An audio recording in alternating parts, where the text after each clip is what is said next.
그런데 학창시절 세상의 평가는 다양하지가 못해. 오직 공부라는 하나의 잣대로만 평가가 되기도 하는 거지. 아이들과 이야기하다 보면 선생님, 저는 학교에서 공부를 잘 못하다 보니까 부모님 앞에서도 기가 죽고 할 말이 없어요 라고 한다고. 저도 초등학교 5학년 때까지 학업 평가로 보면 잘하는 걸 찾으려고 해도 잘 찾아보기가 어려웠잖아. 근데 이런 반면에 네가 압도적으로 잘하는 게 하나 있었어. 혹시나 기억해? 제가 팽이 돌리기, 딱지치기, 구슬치기 이런 건 참 잘했었죠. 맞아. 그런데 그렇게 몸을 쓰는 잡기가 나중에 미래에는 어떤 능력으로 연결이 되는지 사실 잘 몰랐거든. 나중에 보니까 이걸 알게 되더라고. 허당 엄마.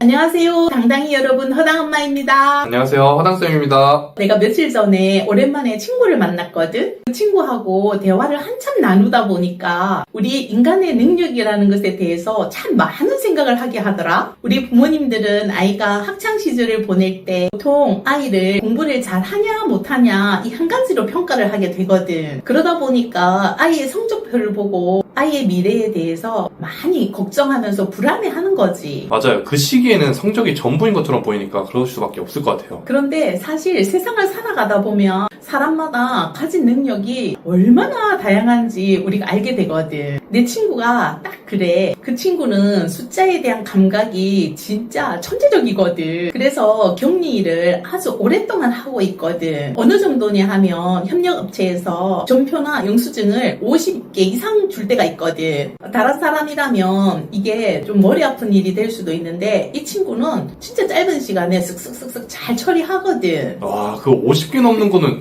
진짜 대단한데요? 50개를 넘게 처리하려면 시간도 오래 걸리는데 그 시간 동안 집중하는 게 정말 어려울 것 같은데 대단하시네요. 그래서 아주 짧은 시간에 이걸 해결할 수 있는 거지. 가끔 협력업체 장부랑 친구 회사의 기록이 맞지 않을 때가 가끔 있대. 그런데 그때 친구가 장부를 한번 쓱 훑어보잖아? 그럼 바로 그 문제점을 찾아낼 수가 있는 거지. 아, 그 틀린 부분이 한눈에 보인대요? 그렇대. 한번 쓱 훑어보면 보인대. 원래 몇백만 원 차이 나는 것보다 500원, 1000원 차이를 찾기는 더 어렵거든. 그런데 그걸 단번에 찾아낼 수가 있는 거지. 와, 그건 숫자 감각이 진짜 타고났다고 말할 수밖에 없겠는데요? 그래. 우리가 너무 안 되는 부분이니까 이게 더 대단하게 보이는 거야. 이 친구의 이런 장점이 있는 반면에 또 다른 모습도 있다는 거야. 사람 얼굴은 정말 너무나 잘 알아보지 못한다는 거야. 매주 만나는 협력업체 직원인데도 사람이 모자를 쓰고 있다가 벗어버리면 친구는 알아보지를 못하는 거야. 그러다 보니까 상대방이 이제는 알고 미리 저 누구누구 회사 누굽니다 라고 말을 한다는 거야. 이 얘기를 들으면서 사람은 참 공평하구나 싶으면서도 우리 생각이 나서 내가 그때 한참 웃었거든. 우리 가족도 진짜 안 되는 면이 확실히 있잖아. 그렇죠. 우리는 딱 이 단순 반복 좀 섬세한 계산, 꼼꼼한 계산이 좀 쥐약이죠.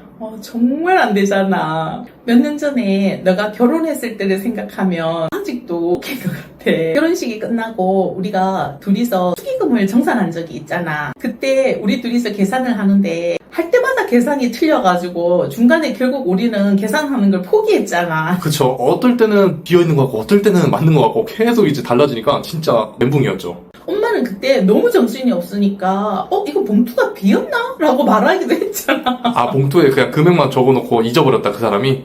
얼마나 계산이 안 되고 복잡하다 보니까 엄마가 그런 생각까지 하게 된 거지. 그쵸. 아, 그때 진짜 정신이 없었던 것 같아요. 사실 그때 결혼식 접수대에서 제 사촌 누나랑 외숙모가 축의금 받은 걸 엑셀 프로그램으로 이제 노트북에 깔끔하게 정리를 해놨었거든요. 저희는 그걸 확인만 하면 되는 건데, 이상하다. 우리 손만 대면 왜 이렇게 뭔가 금액이 다르지? 그 엑셀 표랑 왜 이렇게 다르지? 뭐 그랬잖아요. 맞아, 그래서 결국에는, 모르겠다. 뭐, 한 10만원, 20만원 차이니까 그냥 모르겠다 하고 넘어가자 했었죠.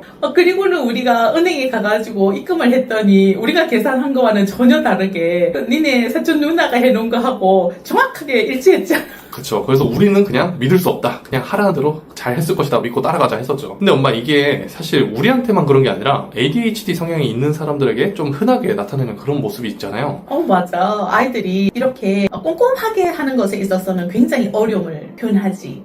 이것처럼 우리 모두가 능력이 다 다른 존재지. 그런데 학창시절 세상의 평가는 다양하지가 못해. 오직 공부라는 하나의 잣대로만 평가가 되기도 하는 거지. 내가 상담을 하면서 오면서 아이들과 이야기하다 보면 이런 말을 참 많이 해. 선생님, 저는 학교에서 공부를 잘 못하다 보니까 부모님 앞에서도 기가 죽고 할 말이 없어요 라고 한다고. 그럴 때는 참 마음이 아파. 아이들 입장에서는 학교 성적이 인생의 전부처럼 느껴지니까 좀 위축될 수밖에 없을 것 같아요.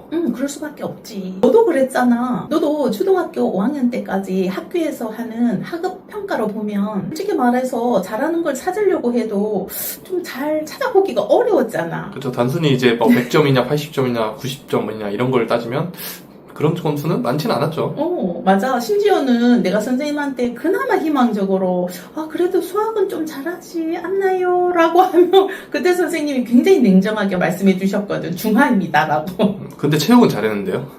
근데 그거는 과목이라고 생각 안 하시는 거지. 그쵸. 그런데 이런 반면에 네가 압도적으로 잘하는 게 하나 있었어. 혹시 나 기억해? 제가 팽이 돌리기, 딱지치기, 구슬치기 이런 건 참 잘했었죠.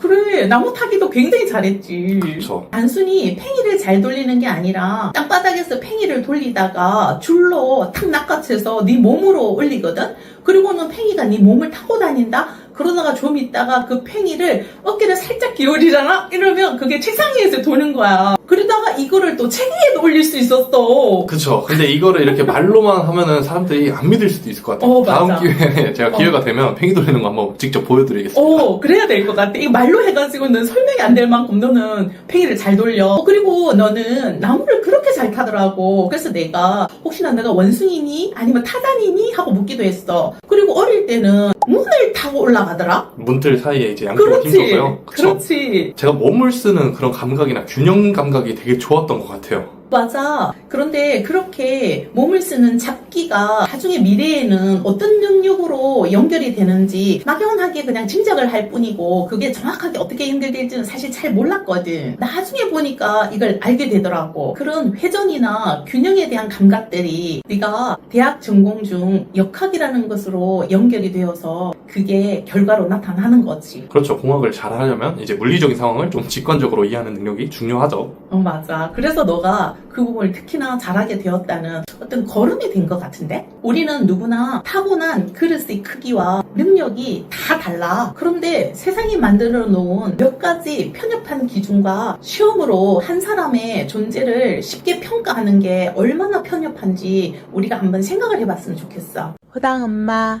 우리 당당히 여러분, 지금 당장 아이의 성적이 안 나온다고 남들보다 뒤처진다고 너무 불안해하지 마세요. 우리 아이들은 지금도 자기만의 속도로 자기만의 멋진 꽃을 키우기 위해 자라고 있는 중이랍니다. 부모가 해줄 수 있는 건 그저 따뜻한 눈으로 지켜보면서 기다리는 것이랍니다. 우리의 이야기에 함께 따뜻함을 나누고 싶다면 구독, 좋아요 누르고 기다려주세요.